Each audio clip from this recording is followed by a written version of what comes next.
Welcome everyone to another game from the Master of Hyper Random tournament. Here we have Valis as the green, playing as the Koreans, taking on Classic Pro in the purple, playing as the Italians. Now, I wanted to show off this game because it is a great example of a fast Imperial.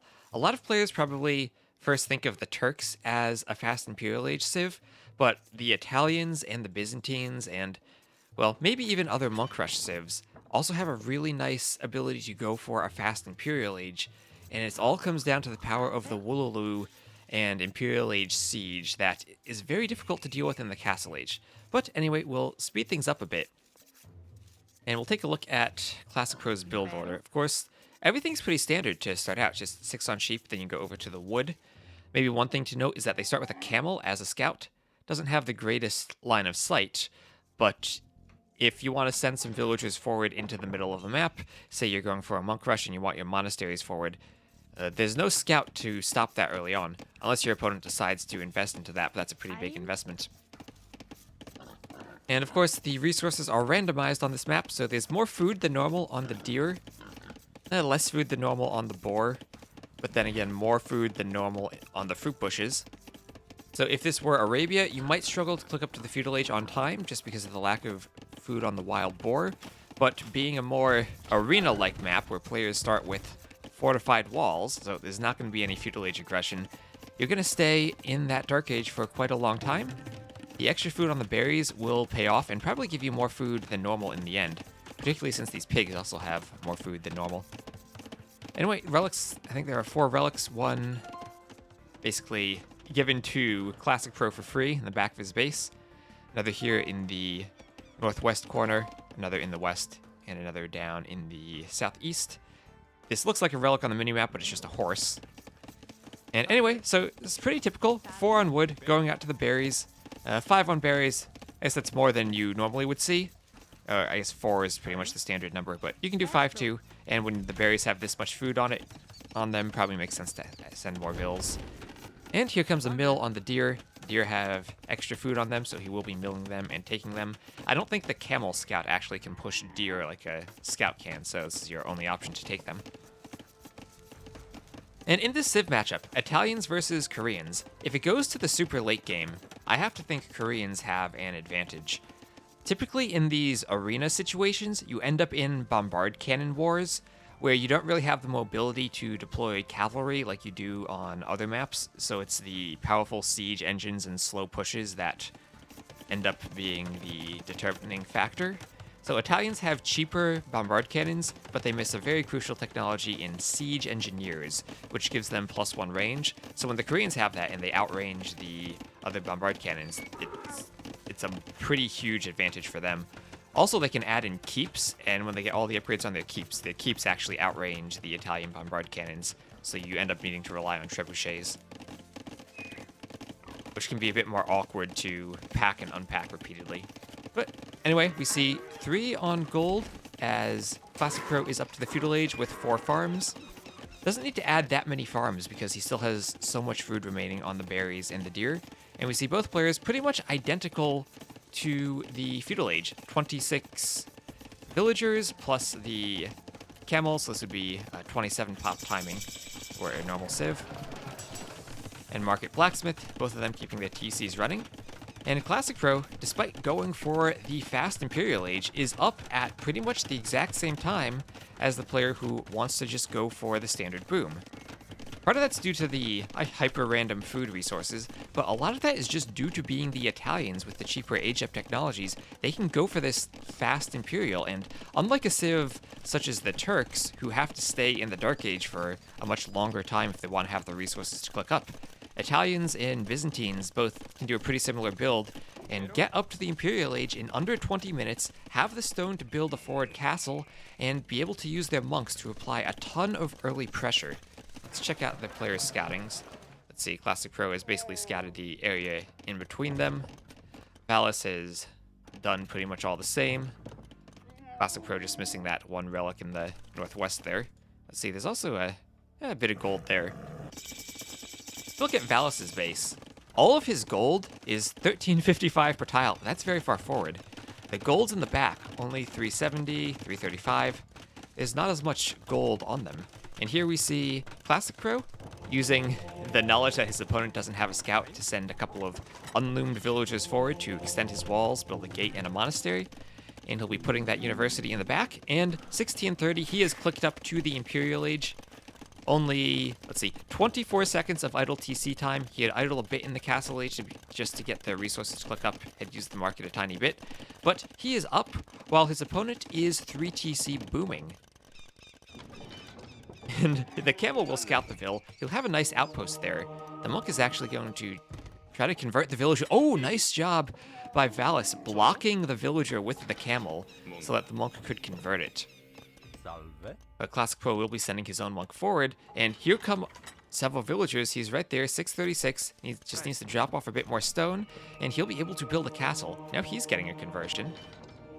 So we'll see, this is a Korean villager with extra line of sight, and she is a miner now, but as soon as she switches tasks and becomes a villager to fight, she loses the Korean bonus. So when she switches from from the miner to a villager, it swaps the unit, and she loses the civ bonus of the extra line of sight that the Koreans had. It's the same thing like Inca villagers with the blacksmith upgrades. So there's a bit of villager converting going on here, and we'll just have a delete there from Classic Pro.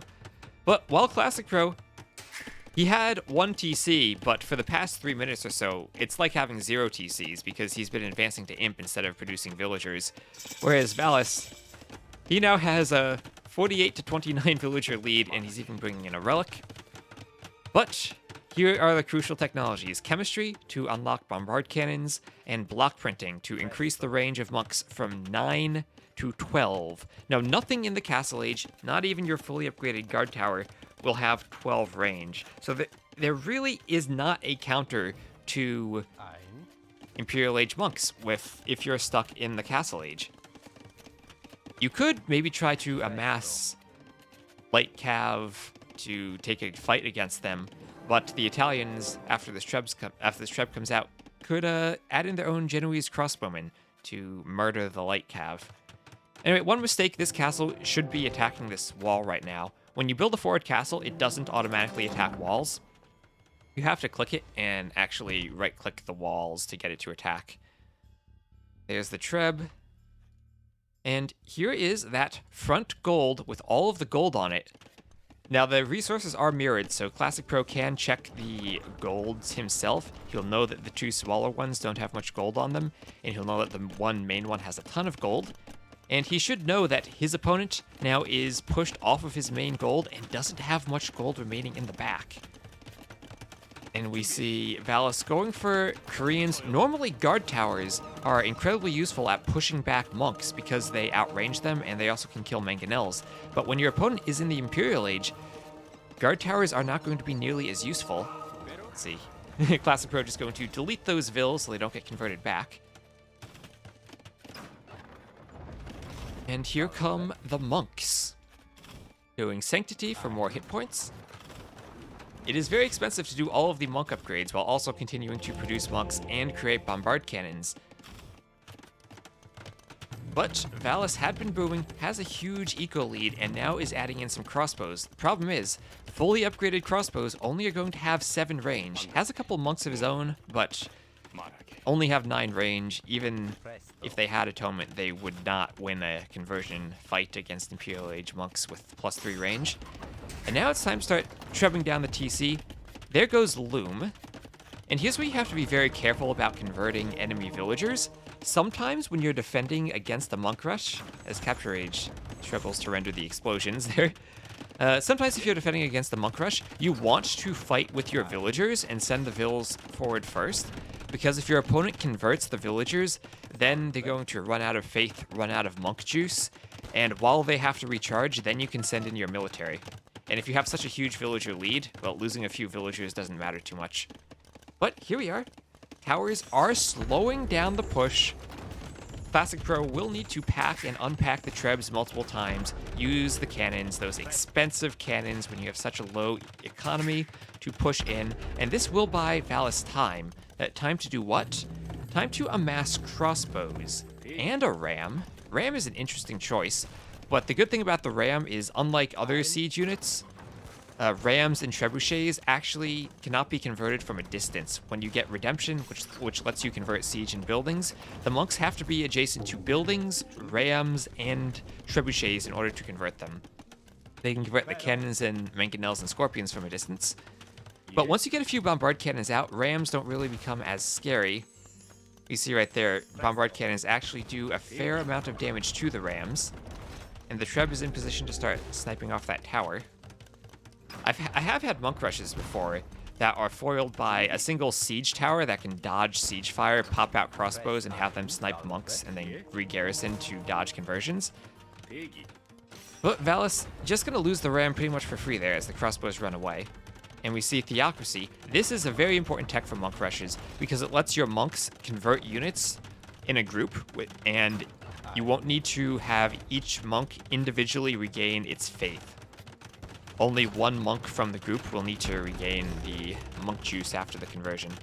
And here come the bombard cannons, but we see 80 villagers to 40. But without access to that gold, and while also trying to make crossbows as the gold unit, I don't really see a way for Valis to get to the Imperial Age here. He's going to have to fight this off with Castle Age army. And here is Valis. I love what he's doing here. He's sending the villagers in, and I think that conversion happened before Theocracy came in. So I think a bunch of monks might have just lost their conversion on that one villager. Now the villagers are fighting. Here come the crossbows. Not enough army here really to defend it. We'll have to keep an eye on that HP. The bombard cannons are running away in the back. A few conversions come in, but only 3. Some better micro with the monks could have given that maybe like 5 or 6 conversions there instead of only 3. And that would have significantly turned the the fortunes of that fight. All the monks go down, and now the crossbows are in position to snipe off the bombard cannons. And oh, this is... Valis is walling in the trebuchet, making sure that it's not going to escape. Looks like the cannons do get away. They have a good bit of pierce armor there. Say, Classic Pro could just delete a house and run the treb away.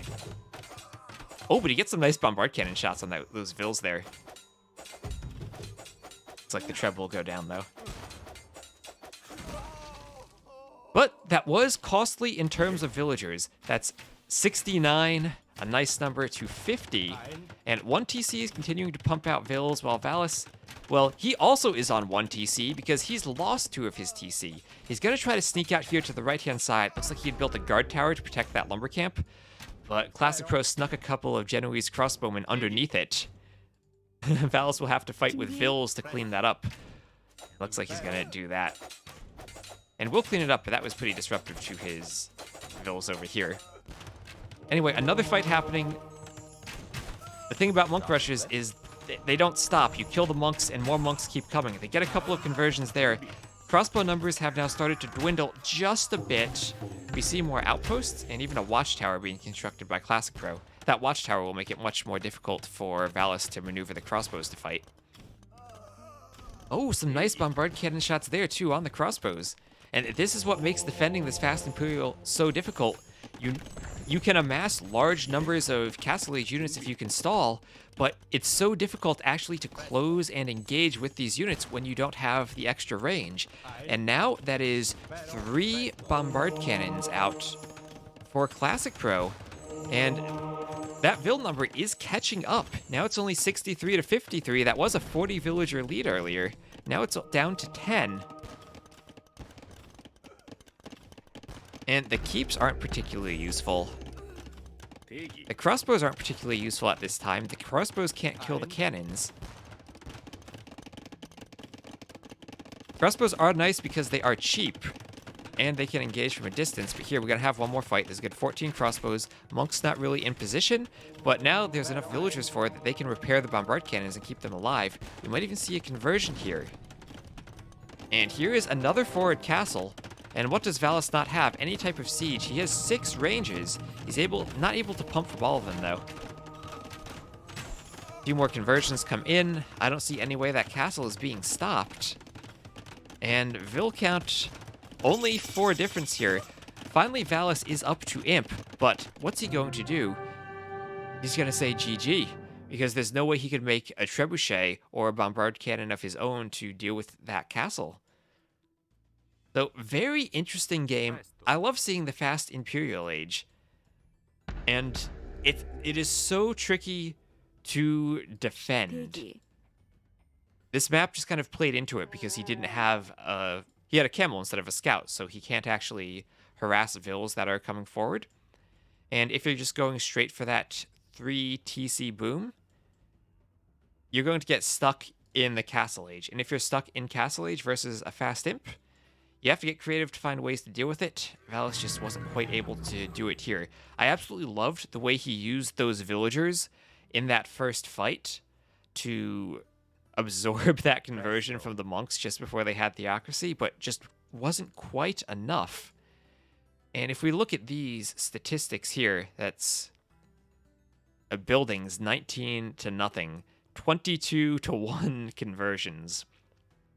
And look, Classic Pro doesn't have much army, only 21 army high, but that's Imperial Age army that just can't be dealt with in the Castle Age. And if you look at technology, oh, it's so beautiful. 1939 as the Imperial Age timing. That wonderful Capture Age time. Ooh, I can scroll while I'm at this statistics screen. That wonderful Capture Age timeline, 1939. Oh, that's wonderful. Valis did at least get Imp before calling the GG. So, thank you all very much for watching. I'll put a link to the stream where I casted the full series in the description if you want to check out the rest of the games. This was a pretty good set. Let's actually give Classic Pro his win there. And I'll see you next time.